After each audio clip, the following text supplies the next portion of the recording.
Hello, lovely people. Many producers ask me how I create and process my bass lines. So yeah, I decided to reveal one of my techniques, how I create and process my Swampy Zenonesque BushProggy style of bass lines.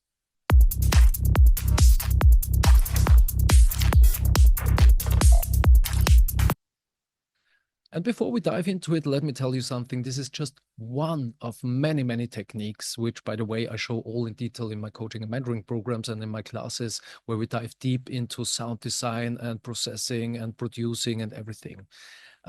Because, I think for example, I started more than 20 years ago with music production, by the way, with Reason One. And back in the days, we had no YouTube tutorials and masterclasses and stuff like this. Just some self-teaching and yeah, tips and tricks from friends. Nowadays, I think we are overwhelmed by this content. And don't get me wrong, amazing content, amazing creators out there, but especially in the beginning stage, it is just overwhelming. You watch so many YouTube tutorials, you have so much information in your head, and then when you sit in your studio studying your Ableton, for example, Bitwig, whatever, then you are overwhelmed and you don't know where to start. And this is the reason why I found my URKLANG Academy, because yeah, it is it is super helpful to have a mentor, somebody who takes you by the hand and guides you through all these processes, and somebody whom you can ask everything, where we dive deep into music. And this is really important, where we work on your unique signature sound, because watching all these tutorials and masterclasses is kind of just, copying styles. And this is nothing we want to do. We want to find our own unique signature sound. And I think so everybody has inside his or her own unique signature sound. And I can tell you there's no better feeling than playing your own music production on big speakers on a festival and sending the crowd onto an amazing journey, and an unforgettable journey with your music. This is, the best feeling, honestly. And this is the reason why I'm doing coaching and mentoring, to work on your sound and dive deep into music and show you everything what is needed for professional music production. But enough about this. Just wanted to talk about the, this masses of content and of YouTube tutorials. So this is also just one technique to show you, to give you an idea how you can create bass lines, for example. So let's dive in and create some amazing Swampy Zenonesque BushProggy bassline style. So this is what we gonna create today.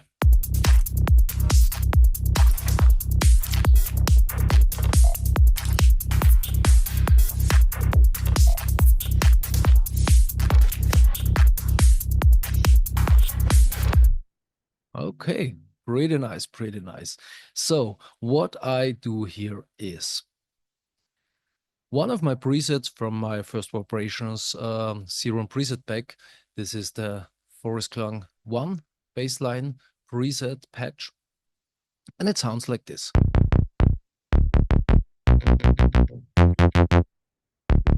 Nice one, nice one. So yeah, of course, this is, let's go here to C. We can create something, and let me mute this. Yeah, it's already here. With a bass line like this, we can do some offbeat bass line. Okay, but this is not what we want to create today. We do something like this. We create a MIDI clip and MIDI notes at the 1.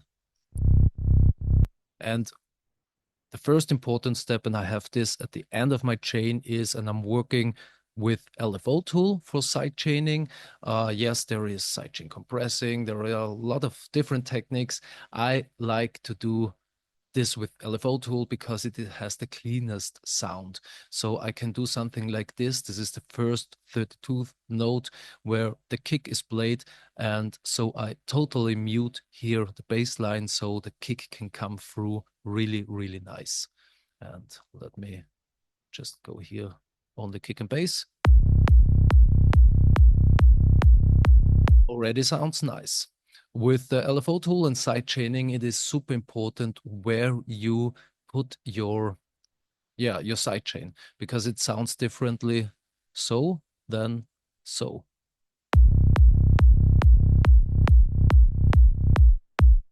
Yeah, you already see and can hear it brings, for example, much more swing into it when you do a slower sidechain. What we then additionally can do is, for example, let's go here and put this MIDI note on the 2, so on the second 16th note.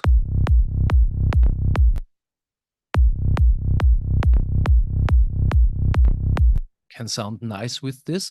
When you don't want to have here this kind of clicky transient, then yeah, let's manipulate here the preset, the patch, and let's do a slower attack.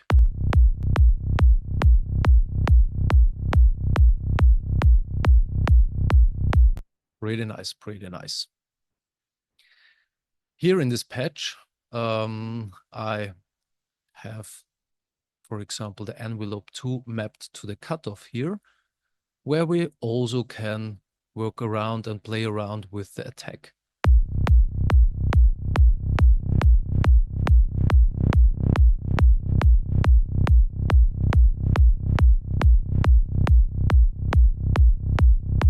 Like so, for example. Then we can, of course, do much more manipulations here. A really nice trick, what I love to do is, let's map here the LFO1 to the cutoff. Let's do bipolar by clicking Option and Shift, or you can change this also here. LFO2 to the filter cutoff. Now it's bipolar, one click, unipolar. Let's do bipolar. You see it's going up and down. So now I bring here this to the middle, because it's here in the middle. Yeah. So we can go up and down, like here, up and down. Let's go with, for example, 2 bars, and let's create here some dots in between.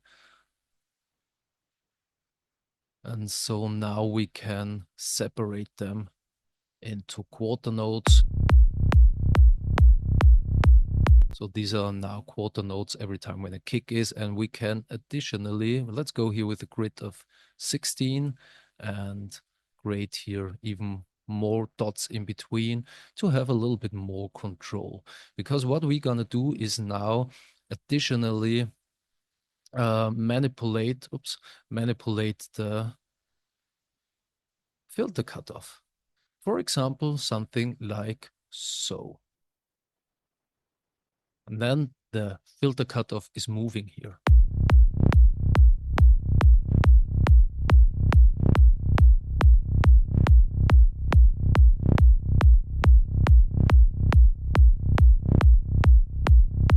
Additionally, by the way, you can do much more processing. Let's, for example, go here to that one, go right click. Let's modulate here the Y curve, and let's go here with LFO2. So now LFO2, you can see, is manipulating that one here. Of course, too much. So let's do, for example, a rate also. Let's try 2 bars.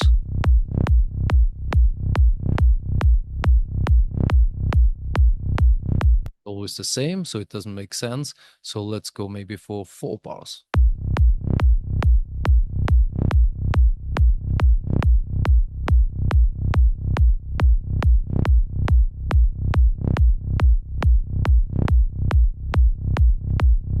Something like this. So you can see there are a lot of possibilities. Be creative about that. And maybe we also, this is maybe too much for me. I want to do this more subtle, so I bring this a little bit down here.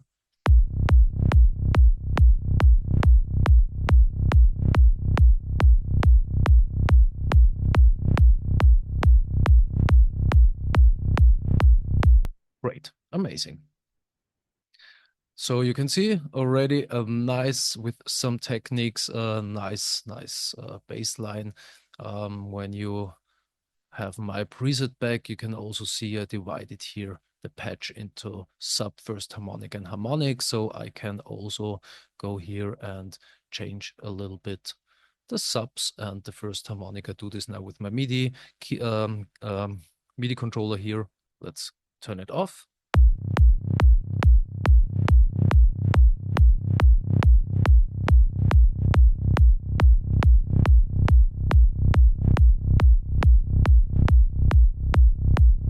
Something like this. All right. Then what I'm doing here with my processing. And by the way, LFO tool, you can bring it in the beginning, you can bring it on the end. I always have it on the end of my chain, but this is really up to you. There is, subtle differences. Then I always put saturation on it. I love the Saturn 2, so I put the saturation Saturn on with with the default setting. It already saturates and colors the sound. And then here a second one. I love the warm tube bass, and that's one of the presets here from Saturn 2. And of course you can also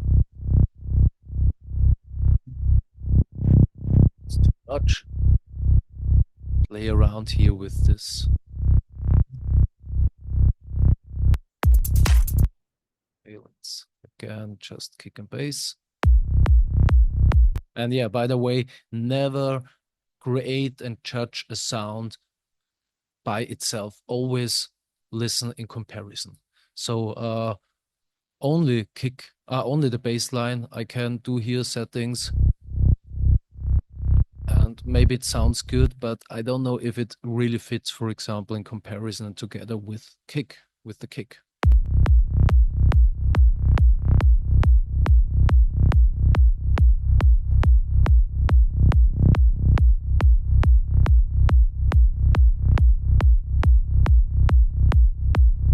Let's do something like this now. After saturation, there are different possibilities. You can bring in a vitamin, for example, another saturation. I also love the R bass here. We are in C minor, so I go with around 65 hertz and do the R bass subtle because that's too much. So let's bring it down and introduce it subtly.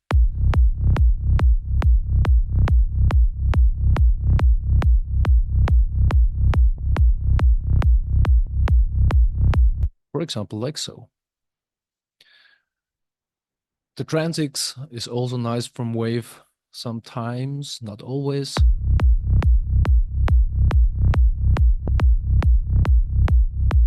Love it more for pluggy bass lines. Really nice trick is to the disperser from kilohertz.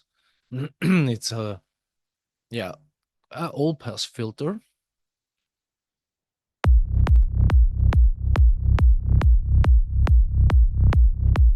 Already sounds nice. Here it's on C3. We are in C minor. Let's go to C2. Let's listen to that.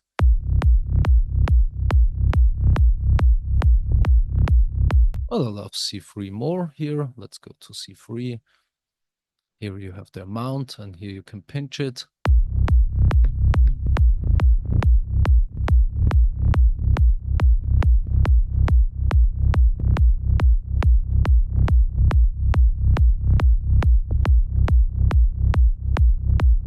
Sounds great. Sounds great like this.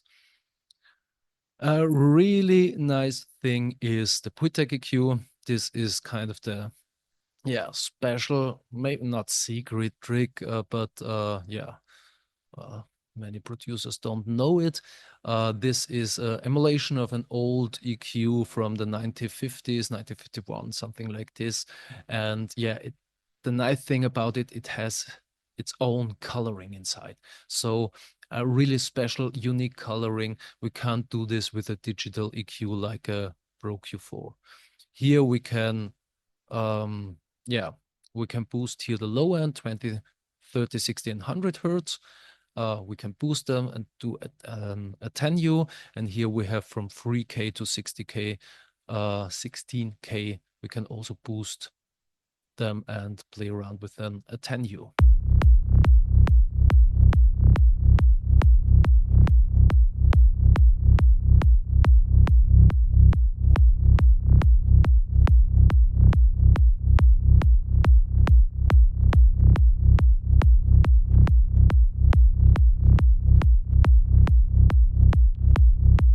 Here with this bass line, because it's falling down, you can see here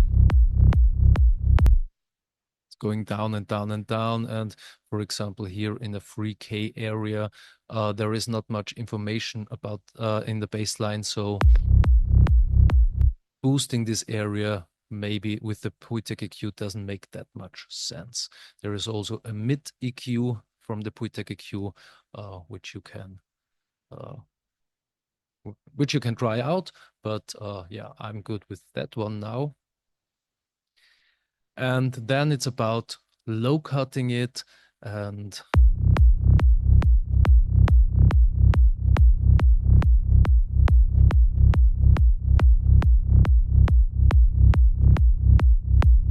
do something like this. By the way, important is when you have the Pro Q4, go with the tilt 4.5 dB per octave. This is the most realistic visual feedback. And you can see here by default, I think so it is on 0 dB. It seems that the bassline is like 9 dB louder. So let's go to 4.5 dB per octave. And this is the realistic thing, and you can save this as default. So every time you open up your Pro Q4, it is on the right setting here. And then it's about gain staging. So bring it 1-2 dB lower than the kick. This is too loud, of course.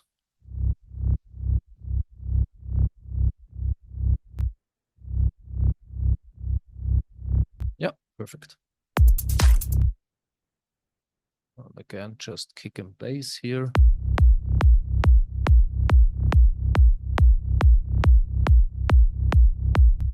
All right, and this is a simple technique how to create some nice swampy style. And of course, we can now, and in comparison what I've done before, or that one. Pretty much the same, isn't it? So let's go with the new one here. Subtle changes. What we can also do, of course, is now layer it with another bass line here. Let's go with this one. This is a preset from my upcoming preset pack.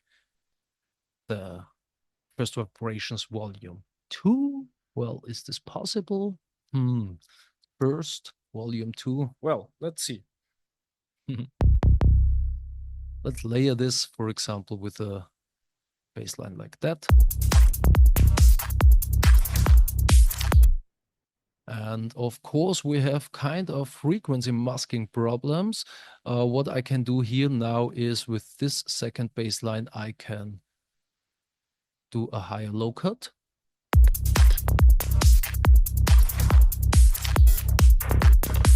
Yeah, but it doesn't sound good anymore, isn't it? So there are different possibilities. I show you two tricks here. First is let's put in here on this, let's call it the sub channel here, on this dark red one here, the first bass line we created. So let's name it sub bass, for example. I put in here a track spacer, and the track spacer from Waves Factory is really nice. So I route now the first bass line here, the Ur bass from Serum, route into this sub bass and make a sidechain information. So let me see, where is it? It is that one here. And here I can now go, there's this little blue ring dot thing here. I'd go with a fast attack and a fastest release, something like this. And then also here I can decide which area I want to sidechain. Let's go with the whole, and here we have the amount.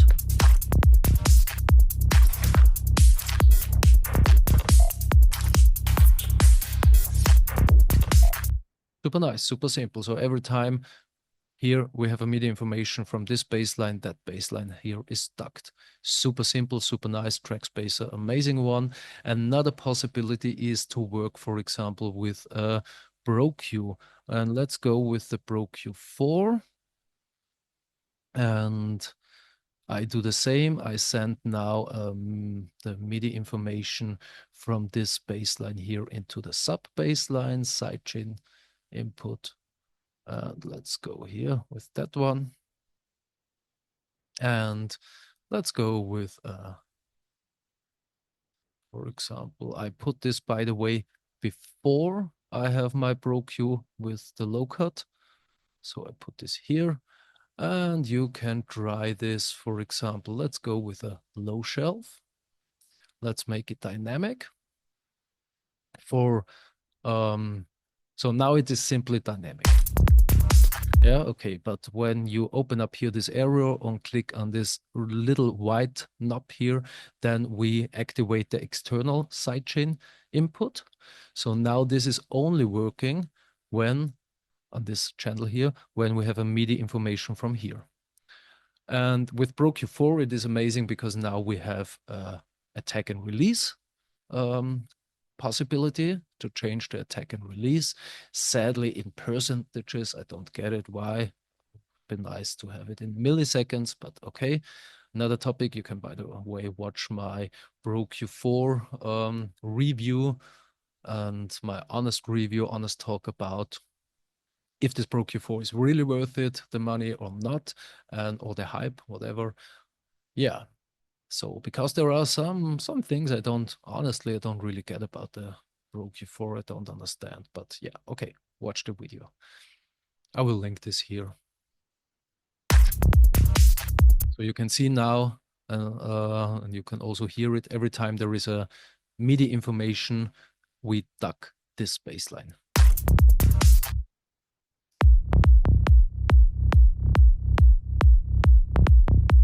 Something like this you can also try with a bell, but this is, I think so, low shelf is really nice.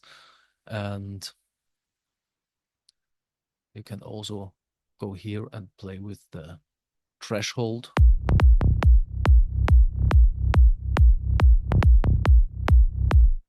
Yeah.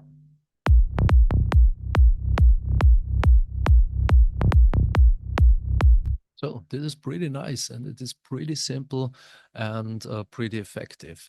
So yeah, I hope you liked this video and it is helpful for you, and you have now a little bit more understanding how you can do styles like this and process your bass lines.